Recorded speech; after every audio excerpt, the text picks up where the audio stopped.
Pameran produk kreatif tekstil tradisional kembali digelar untuk ketujuh kalinya di Gedung Jakarta Convention Center, Senayan, Jakarta.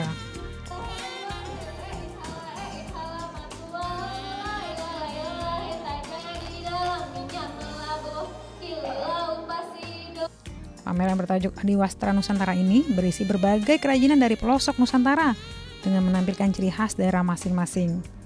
Pameran ini didukung Kementerian Perdagangan Ekonomi Kreatif untuk mengembangkan industri kreatif di Indonesia. Sebelum pameran ini dibuka untuk umum, sebagian desainer memberikan testimoninya.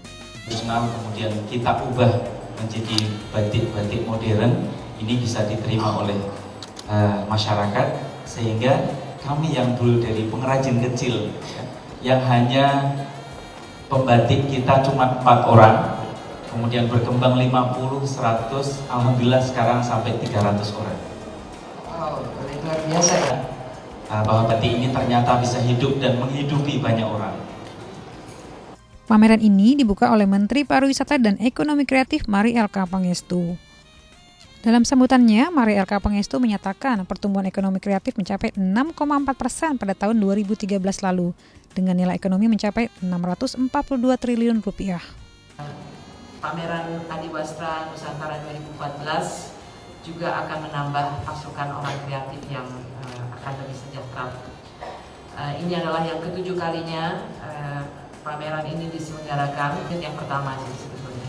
Ya, ini saya masih ingat, dan itu waktu itu luar biasa, dan kelihatannya apa yang dilakukan oleh teman-teman dari Adiwastra Nusantara ini luar biasa untuk bukan saja ini bukan, kalau bagi saya ini bukan suatu pameran biasa di mana kita belanja saja, tetapi di sini kita selalu menunggu apa yang terbaru, apa yang terbaik, dan apa yang menjadi tolak ukur bagi perkembangan industri kain adat di Nusantara, dan berbagai produk yang kita lihat berkembang terus. Apakah itu batik, apakah itu tenun ikat, apakah itu lurik, apakah itu songket, apakah itu jumputan. Dan kita selalu datang karena kita ingin melihat kreasi-kreasi baru dari orang-orang kreatif yang memang berkreasi tanpa batas. Jadi cocok sekali apa yang menjadi tema dari Adiwastra Nusantara ke-7 ini, kreasi tanpa batas, dengan corak dan serat dan corak ya. Dan juga pameran ini sebagai ajang promosi bagi perajin usaha kecil dan menengah. Kalau tidak salah ada kurang lebih 400 perajin, desainer, kolektor, dan galeri dari berbagai daerah Indonesia yang akan menampilkan karyanya. Ya, dan ini memang kalau kita bicara kain Indonesia tidak ada berhentinya.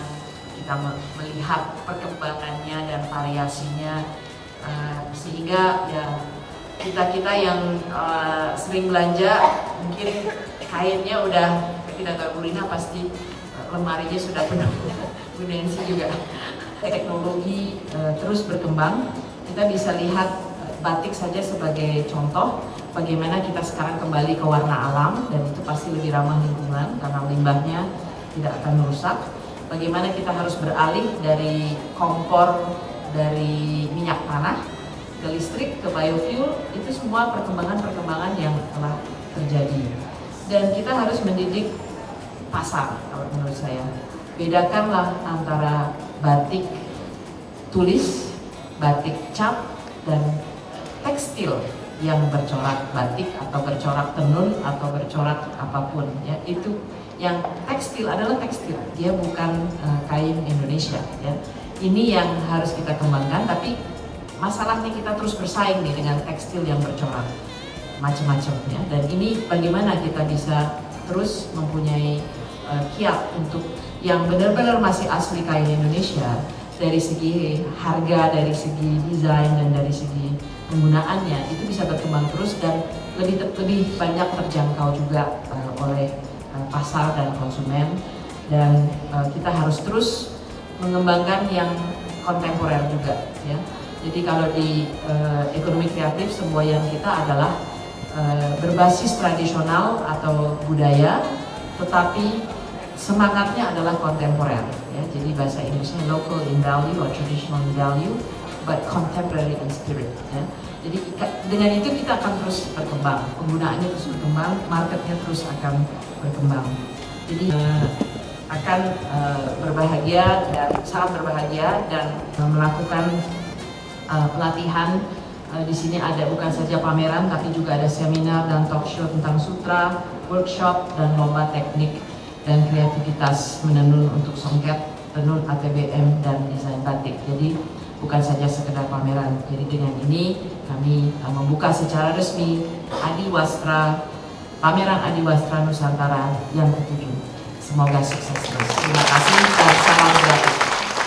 Terima kasih Ibu Mari. Tapi meskipun sudah dibuka secara resmi, usai memberi sambutan, pameran Adiwastra Nusantara tahun 2014 pun dibuka.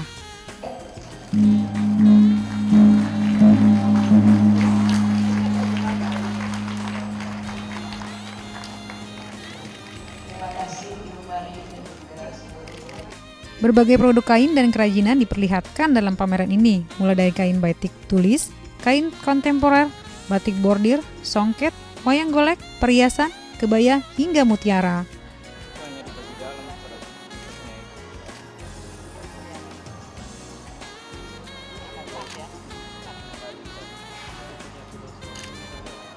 Menurut Mari LK Pangestu, kreativitas dibutuhkan untuk menghasilkan karya yang maksimal. Sampai dengan 6, saya berharap bahwa kerajinan termasuk kain Indonesia yang kita akan lihat di pameran ini itu akan tumbuh sekitar 6-7% minimal.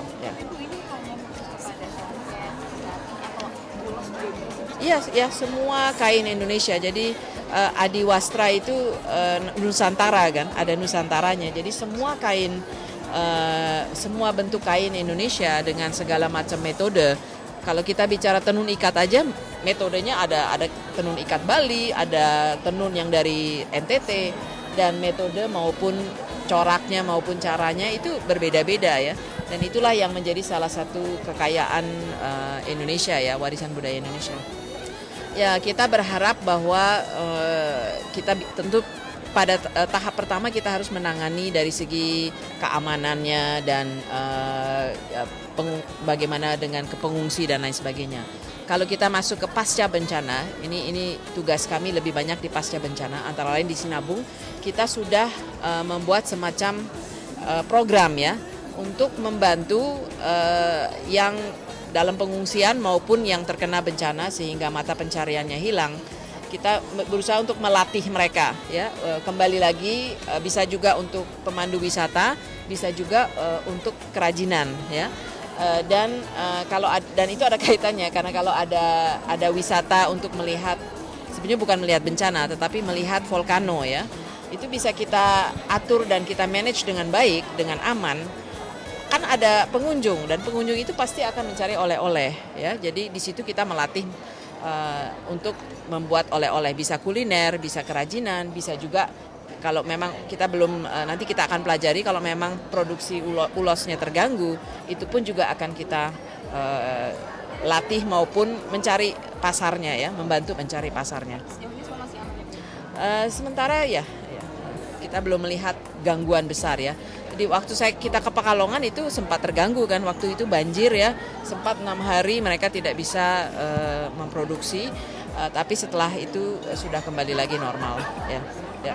Kalau kerajinan ini banyak yang ke Amerika, ke Eropa dan ke Jepang ya, itu mungkin kurang lebih pasar-pasar utamanya. Ya. Tadi Ibu bilang kan trennya meningkat ya Bu tiap tahun. Ya. Itu apa saja Bu biasanya meningkat? Trennya berapa ya? Jadi ekspor. Kenapa? Apa? Yang meningkat tuh apa saja? Maksudnya apa? Oh, yang meningkat. Ya kalau kerajinan mungkin yang banyak meningkat itu yang terkait dengan kita bilangnya lifestyle product ya. Itu berarti barang-barang yang ada di dalam rumah gitu ya. Dan jangan lupa kain Indonesia itu kan bukan saja digunakan untuk busana, tapi juga bisa digunakan dan juga telah digunakan untuk dekor rumah gitu ya. Apakah itu untuk sarung bantal, untuk bedspread, untuk hiasan dinding ya. Jadi aplikasinya banyak ya. Dan ini tentu yang penting adalah peran dari desainer ya di dalam bagaimana mereka menggunakan kain Indonesia di dalam berbagai aplikasi. harapannya kain mengikuti ke sana, desain mengikuti ke sana, produk desainnya. Untuk pelaku UKM sendiri, apakah Kalau untuk pertumbuhannya juga signifikan juga? Kalau untuk UKM cukup signifikan ya, kita tidak melihat dari segi jumlah usaha juga meningkat terus dan jumlah penyerapan tenaga kerja juga meningkat terus. Disinilah sebetulnya orang-orang kreatif rata-rata adalah UKM ya. Saya bagus ya, keren juga bisa dengan adanya pameran ini kan orang-orang jadi tahu ternyata di Indonesia itu banyak punya beragam macam kain tenun, kain batik. Terus yang paling disuka Mbak Ajrin apa? Songket ya. Songket ya? Songket dari Palembang. Soalnya unik, bagus, terus mewah kelihatannya. Memang penggemar kerajinan craft gitu? Kebetulan saya nemenin orang tua saya. Oh gitu, jadi memang suka ya? Iya, orang tua saya suka songket. Terus Mbak Ajrin ada ini nggak, pengen beli gitu misalkan? Pingin. Terus harganya gimana? Kalau buat songket itu harganya, kalau buat kayak saya mahasiswa itu cukup mahal ya, karena harganya di atas 3 juta sampai 15 jutaan tadi tanya. Oke, misalkan tahun depan ada lagi, mau datang lagi nggak? Mau datang lagi. Seru.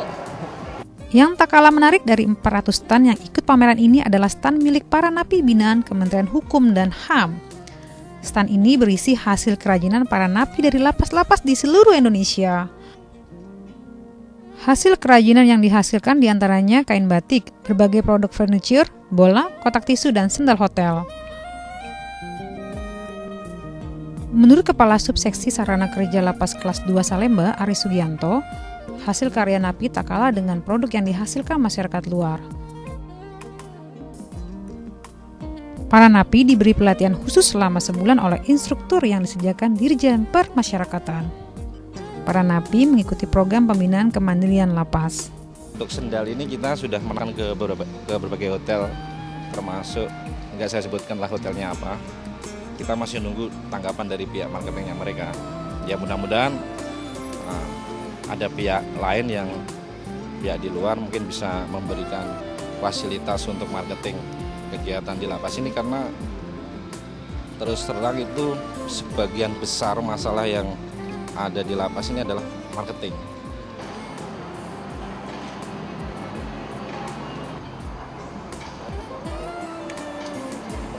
Sendal hotel, sendal batik. Terus susah nggak sih belajar ini? Ya, nggak susah banget bener. Susah banget ya? Nggak susah bener. Mas Agus emang minat pada sesuatu yang berbau kerajinan, emang minat ya? Minat. Terus sudah berapa banyak sih sendal hotel yang harus sedikit? Ya sekitar bangsa 1.000. 1.000 sudah ada ya? Udah. Itu selama di lapas Halim. Selama di lapas ya? Yang sendal Agus yang bikin itu udah dijual kemana aja nih? Udah dijual di LP Pontianak udah ada. Terus di sendal Puri Jaya udah ada. Sendal Sentral udah. Oke, Mas Agus harapannya apa sih Mas ini dengan kerajinan? Ya mudah-mudahan insya Allah saya mau buka sendal, mau buka usaha ya, buka usaha sendal. Kalau udah keluar ya? Iya. Mas Agus merasakan bahwa ini bermanfaat banget ya? Ya bermanfaat sih. Terus ada rencana nggak mau belajar yang lain? Rencana saya aslinya saya pemain musik dangdut. Iya, cuman saya ada kegiatan ini. Dalam ada kegiatan ini saya mau buka rencana ini sendal. Hasil penjualan kerajinan para napi, 50% diberikan kepada napi, 35% untuk kas negara, 15% untuk penghasilan negara bukan pajak. Pihak lapas berharap agar kerajinan napi diberikan kesempatan untuk diuji keunggulannya.